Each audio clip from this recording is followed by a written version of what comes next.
सिंधुदुर्गावरनं पुढची बातमी आहे। राष्ट्रवादीच्या 400 पदाधिकाऱ्यांनी तिथे राजीनामे दिलेले आहेत। जिल्हा परिषद सदस्य, पंचायत समिती सदस्य, नगरसेवक आणि तालुका प्रमुखांचेही राजीनामे देण्यात आलेले आहेत। राष्ट्रवादी जिल्हाध्यक्ष बाळा भिसे यांच्याकडे हे राजीनामे देण्यात आलेले आहेत। काँग्रेसचा प्रचार न करण्याचा निर्णय तिथल्या कार्यकर्त्यांनी घेतलेला आहे। सिंधुदुर्गावरनं ही एक महत्त्वाची बातमी येते। निवडणुका चालू असताना अशा पद्धतीने राष्ट्रवादीच्या 400 पदाधिकाऱ्यांनी एकत्र राजीनामे दिलेले आहेत। फार महत्त्वाची बातमी आहे राष्ट्रवादीसाठी। याने खूप मोठा धक्का बसू शकतो या बातमीने। जिल्हा परिषद सदस्य, पंचायत समिती सदस्य, नगरसेवक आणि तालुका प्रमुख या सगळ्यांनी राजीनामे दिलेले आहेत। राष्ट्रवादी जिल्हाध्यक्ष बाळा भिसे यांच्याकडे हे राजीनामे देण्यात आलेले आहेत आणि काँग्रेसचा प्रचार न करण्याचा यामध्ये निर्णय घेण्यात आलेला आहे। सिंधुदुर्गच्या काँग्रेस आणि राष्ट्रवादीच्या आघाडीसाठी खूप मोठी धक्कादायक बातमी म्हणता येईल। निवडणुकांच्या पार्श्वभूमीवर अशा पद्धतीने सिंधुदुर्गमधला मोठा मतदारसंघ यामुळे यावरती कुठेतरी याचा विपरीत परिणाम होऊ शकतो। आपले प्रतिनिधी मुश्ताक खान आपल्याला अधिक माहिती देणार आहेत फोन लाईनवरनं। मुश्ताक, निवडणुका आलेल्या आहेत आणि अशा वेळेस राष्ट्रवादीच्या 400 पदाधिकाऱ्यांनी अचानक राजीनामे देण्याचं कारण काय? याचं कारण एवढंच आहे की गेल्या अनेक दिवसांपासून केसरकर यांची भूमिका ही राणेंच्या विरोधात होती। राणेंनी केसरकरांना किंबहुना राष्ट्रवादीला संपवण्याची भाषा केली होती असा त्यांचा आरोप आहे आणि म्हणूनच राणेंना काँग्रेसला कुठल्याही परिस्थितीत आम्ही सहकार्य करणार नाही।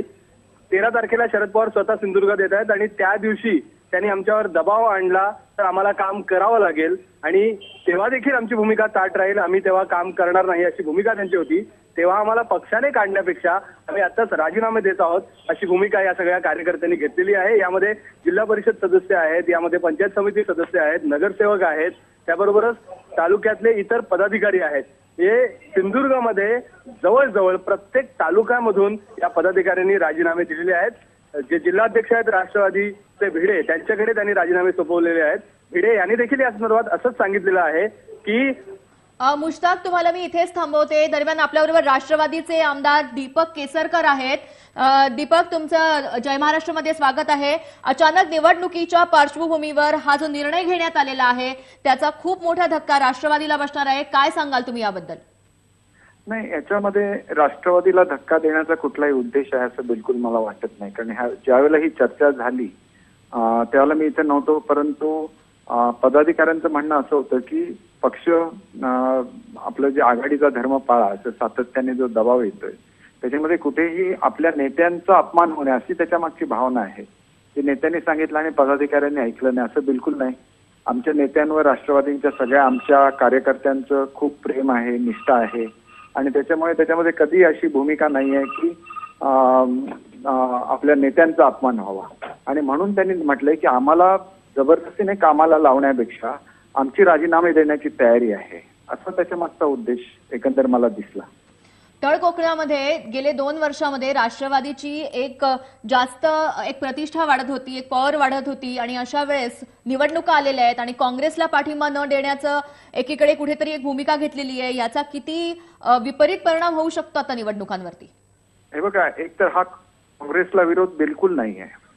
काँग्रेस पक्षाला नेहमीच राष्ट्रवादीचा पाठिंबा राहत आलेला आहे।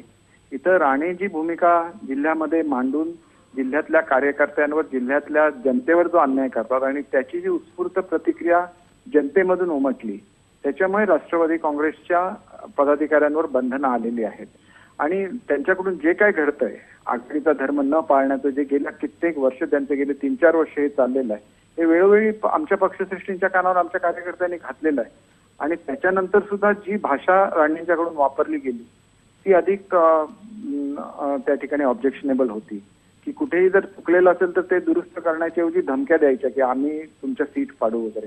त्याच्यामुळे कार्यकर्ते अधिक संतप्त झाले आणि जनतेचा शेवटी त्यांच्यावर एक दबाव आहे आणि त्या पार्श्वभूमीवर त्यांनी निर्णय घेतला की त्यांनी कुठल्याही पक्षाच्या विरोधात निर्णय घेतलेला नाही, आपण तटस्थ राहण्याचा निर्णय घेतलेला आहे, आपण राणेंचं काम करणार नाही अशी त्यांनी भूमिका घेतलेली।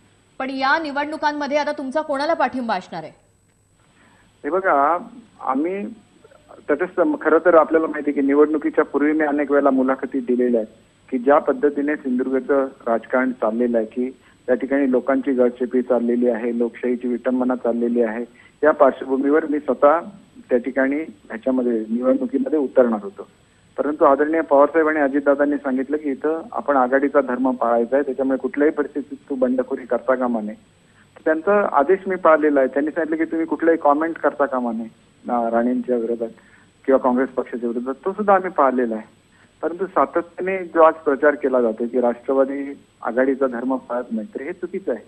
ज्या पद्धतीने त्यांना ट्रीटमेंट मिळालेलं त्या पार्श्वभूमीवर ते तटस्थ आहेत.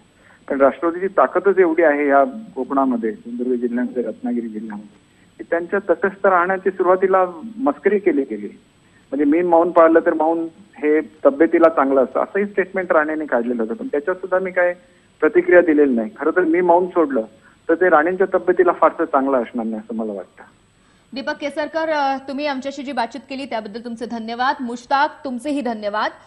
ज्या पद्धतीने माहिती पुढे येते की सिंधुदुर्गमध्ये राष्ट्रवादीच्या 400 पदाधिकाऱ्यांनी अचानक राजीनामे दिलेले आहेत.